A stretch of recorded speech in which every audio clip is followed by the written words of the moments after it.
नमस्कार दोस्तों, मैं ओम प्रकाश यादव आप सभी का ब्लूमिंग माइंड क्लासेज में स्वागत करता हूं। आशा करता हूं आप लोग बहुत ही अच्छे होंगे। आज की इस वीडियो में मैं चर्चा करने वाला हूं वेदों के विषय में, और इसके बाद में वेदों में कौन कौन सा महत्वपूर्ण है, कितने पुराण हैं, कितने उपनिषद हैं, और वेद का संकलन करता उसका अध्येता कौन है, और इसके बाद में जो भी महत्वपूर्ण चीज़ें हैं जिनसे परीक्षा में प्रश्न बनेगा उन सब के विषय में चर्चा करने वाला हूँ। देखिए, सबसे पहले बात करते हैं जो आपका वैदिक सभ्यता होता है उसमें एक आता है वेद।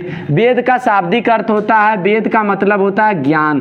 तो वेद का मतलब क्या होता है? ज्ञान होता है। अब यदि आपसे पूछा जाता है कुल कितने वेद हैं, तो कुल आपका 4 वेद है। कुल कितने वेद हैं? 4 वेद हैं। और इसके बाद में 4 वेद में जो पहला वेद रहता है इसका क्या नाम रहता है? सबसे प्राचीन वेद। सबसे प्राचीन वेद कौन सा रहता है? ऋग्वेद रहता है। और ऋग्वेद के जो संकलनकर्ता होते हैं, संकलनकर्ता, ऋग्वेद के संकलनकर्ता का क्या नाम रहता है? तो आपका रहता है कृष्ण द्वैपायन।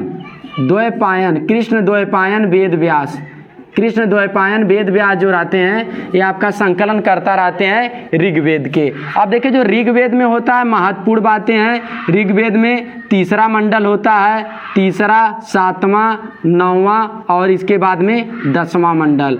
तो यहाँ पे देखिए आपको याद ये करना है। वैसे यदि आपसे पूछा जाता है ऋग्वेद में कितने आपका मंडल हैं, तो ऋग्वेद में आपका 10 मंडल हैं। 10 क्या है? 10 मंडल हैं और 1028 सूक्तियाँ हैं।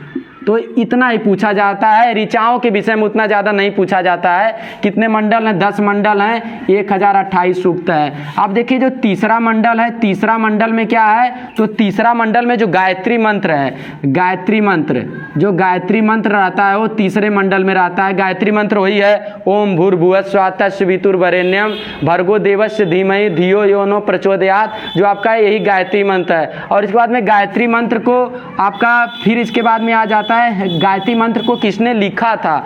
तो इसके विषय में पूछा जाता है आपको विश्वामित्र। विश्वामित्र जो रहते हैं ये आपका गायत्री मंत्र को इन्होंने लिखा था। और इसके बाद में 7वां जो मंडल होता है इसमें रहता है 10 राज्ञ। 10 राज्ञ यज्ञ के विषय में रहता है। किस मंडल में? 7वें मंडल में रहता है। फिर जो 9वां मंडल रहता है इसमें सोम देवता के विषय में उल्लेख रहता है 9वें मंडल में। और 10वें मंडल में रहता है वर्ण व्यवस्था होता है 10वें मंडल में। अब देखिए, जो वर्ण व्यवस्था होता है, वर्ण व्यवस्था के अंतर्गत 4 लोग आते हैं। एक आते हैं ब्राह्मण होते हैं। ब्राह्मण के बाद में होता है ब्राह्मण, क्षत्रिय, वैश्य के बाद में क्या होता है? शूद्र होता है। तो आप समझ लीजिए, जो ब्राह्मण, क्षत्रिय, ठीक है। तो यहाँ पे यदि आपसे पूछा जाता है ब्राह्मण, तो आपका ब्रह्मा जी से इन सबको, ये जो आपका वर्ण व्यवस्था होता है इसमें 4 लोग जो उत्पन्न होते हैं 4 कैटेगरी के, इनको माना जाता है कि ये ब्रह्मा जी से मतलब उत्पन्न हुए हैं। जो मुख होता है, ब्रह्मा जी के मुख से कौन उत्पन्न हुआ है? ब्राह्मण हुआ है। क्षत्रिय होता है, क्षत्रिय क्या करता है? अभी मतलब मुख से उत्पन्न हुआ है, इसलिए ब्राह्मण जो होते हैं कोई कार्य करना रहता है तो वो करते हैं, ठीक है, हवन वगैरह। और इसके बाद में वैसे ब्राह्मण का मतलब होता है विद्वान होता है। ब्राह्मण का मतलब ये नहीं जो जाति से ब्राह्मण है, ठीक है। ब्राह्मण का मतलब होता है विद्वान से मतलब होता है। क्षत्रिय का मतलब होता है जो आपका युद्ध लड़ता है, तो क्षत्रिय कहाँ से? भुजाओं से। और इसके बाद में वैश्य जंघा से। और इसके बाद में शूद्र होते हैं जो ब्रह्मा जी के पैर से उत्पन्न हुए हैं, ऐसा माना जाता है। तो इतना ही है, ठीक है। ऋग्वेद में ऋग्वेद के संकलन करता कृष्ण द्वैपायन वेद व्यास हैं। और तीसरा जो मंडल है गायत्री मंत्र, और इसके बाद में गायत्री मंत्र यहाँ पे होगा, गायत्री मंत्र है। और इसको किसने लिखा था? विश्वामित्र जी ने गायत्री मंत्र को लिखा था। और 7वां मंडल दशराक यज्ञ होता है, 9वां सोम देवता और 10वां वर्ण व्यवस्था। और इसके बाद में यदि आपसे पूछा जाता है युद्ध का देवता किसको कहा जाता है? तो युद्ध का जो देवता होते हैं ये इंद्र को क्या कहा जाता है? इंद्र को, देवराज इंद्र को युद्ध का देवता माना जाता है। और इसके बाद में यदि आपसे पूछा जाता है कि जो आपका सत्यमेव जयते सत्यमेव जयते कहाँ से लिया गया है? तो आपका मुंडकोपनिषद, हमारा भारत का राष्ट्रीय वाक्य कौन सा है? सत्यमेव जयते। मुंडकोपनिषद से लिया गया है। कौन? सत्यमेव जयते मुंडकोपनिषद से लिया गया है। और इसके बाद में यदि आपसे पूछा जाता है कि आपका जो प्राचीन समय था उसमें जौ को क्या कहा जाता है? प्राचीन समय में जौ को क्या कहते हैं? यौ कहा जाता था। किसको? जौ को। और सर्वाधिक बार किसकी चर्चा किया गया है? तो आपका इंद्र की सर्वाधिक बार चर्चा किया गया है, शायद 250। और इसके बाद में अग्नि की जो चर्चा किया गया वो शायद कम किया गया है। कितनी बार? 200 बार चर्चा किया गया है। और इसके बाद में यदि आपसे पूछा जाता है कि जो आर्य लोग रहते हैं, ठीक है, आर्य लोग कहाँ से आते हैं? तो आर्य लोग ईरान से आते हैं। ठीक है, आर्य लोग ईरान से आते हैं। इसके विषय में कहाँ पे कहा गया है? तो बोगाज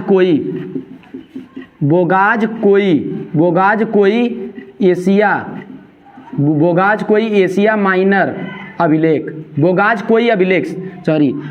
कोई अभिलेख में कहा गया है कि कहाँ से आए हैं? एशिया माइनर आपका ईरान से। कौन आए?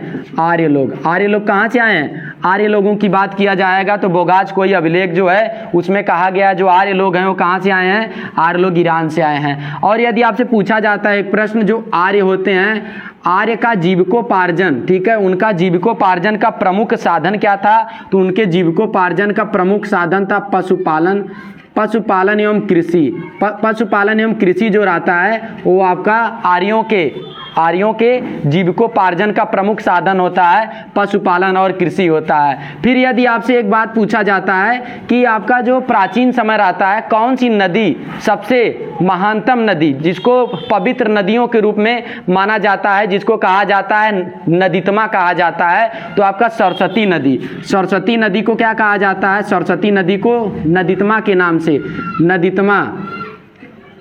नदीतमा सर्वाधिक पवित्र नदी के रूप में किसको? सरस्वती नदी को प्राचीन समय में कहा जाता है। और सरस्वती नदी का इस समय जो नाम है वो क्या है? घग्गर है। ठीक है, तो इतना नोट करिए अभी। और ऐसे ही और जो नदियां हैं उनका प्राचीन नाम क्या था? परीक्षा में पूछा जाता है, तो उसके विषय में मैं अभी चर्चा करने वाला हूं। तो अब देखिए आपका जो ये ऋग्वेद है, ऋग्वेद के बाद में कौन सा आता है? इसका आप स्क्रीनशॉट एक बार ले लीजिएगा। ऋग्वेद के बाद में आपका कौन सा आता है? सामवेद आता है। ठीक है, ऋग्वेद के बाद में सामवेद आता है। तो यहाँ देखिए सामवेद जो होता है इसको क्या कहा जाता है? गायन का वेद। ठीक है, सामवेद गायन का वेद, संगीत का जो जनक होता है, ये किसको माना जाता है?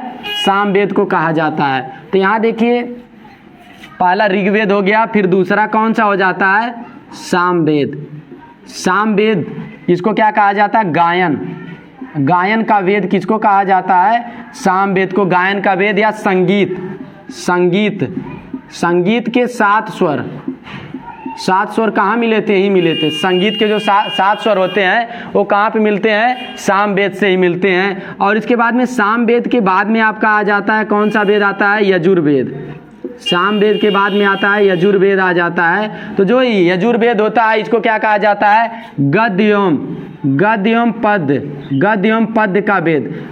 पद का वेद जो होता है यजुर्वेद होता है। बलि के समय, बलि एवं यज्ञ के समय मंत्र का उच्चारण,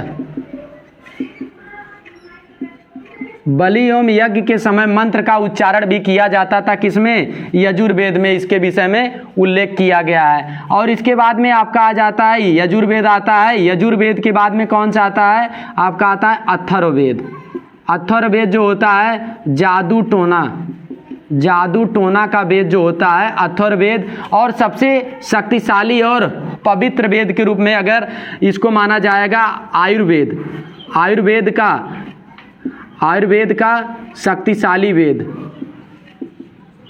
शक्तिशाली जो वेद होता है ये किसको कहा जाता है? अथर्ववेद को आयुर्वेद का क्या कहते हैं? शक्तिशाली वेद कहा जाता है। तो इतना देखिए, इतना पॉइंट है, इतना आप लोग लिख लिए होंगे। फिर देखिए एक चीज़ का मैं चर्चा करता हूँ, क्या अध्येता को क्या क्या कहा जाता है? तो आपका देखिए ऋग्वेद जो होता है, ऋग्वेद का अध्येता जो होता है उसको कहा जाता है होता कहा जाता है।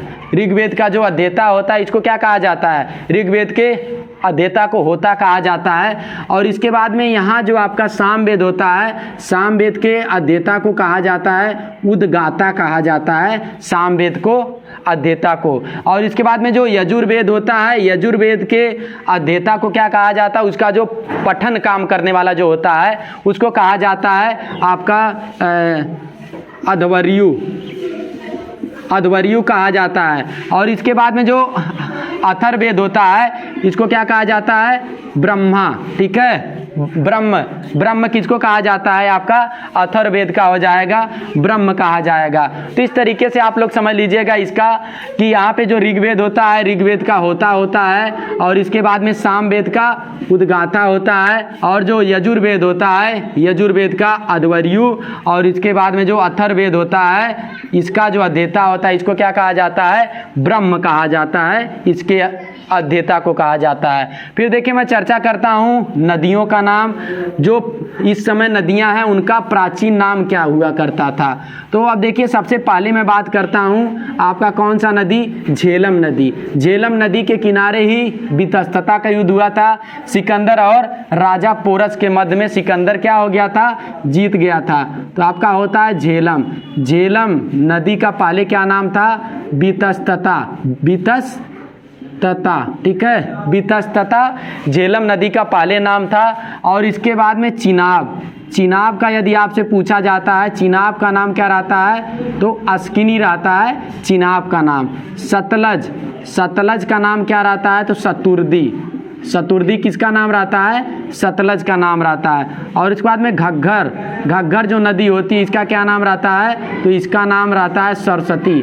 जो सरस्वती नदी होती है इसका क्या नाम रहता है, घग्गर नदी। तो इतना ये झेलम का वितस्तता, चिनाब का अस्किनी, सतलज का सतुर्दी, घग्गर का सरस्वती, और इसके बाद में लिख लीजिएगा गोमती। गोमती जो नदी है इसको क्या कहा जाता है, गोमल, गोमल कहा जाता है गोमती नदी को। तो इतना देखिए, इतना आप लोग नोट कर लीजिएगा और इसके बाद में इसको एक बार रिवाइज कर लीजिएगा अच्छे से, जो नदियों का नाम है, ठीक है। और जो प्राचीन भारत का इतिहास है उसका और भी वीडियो आएगा, तब तक आप लोग इस वीडियो को काफ़ी अच्छे से देखिए और इसके बाद में ज़्यादा से ज़्यादा शेयर करिए और वीडियो को लाइक करिए। चैनल पे यदि आप पहली बार विजिट कर रहे हैं तो बेल आइकन को दबाकर चैनल को सब्सक्राइब करके बेल आइकन को दबाना ना भूलें। तो धन्यवाद।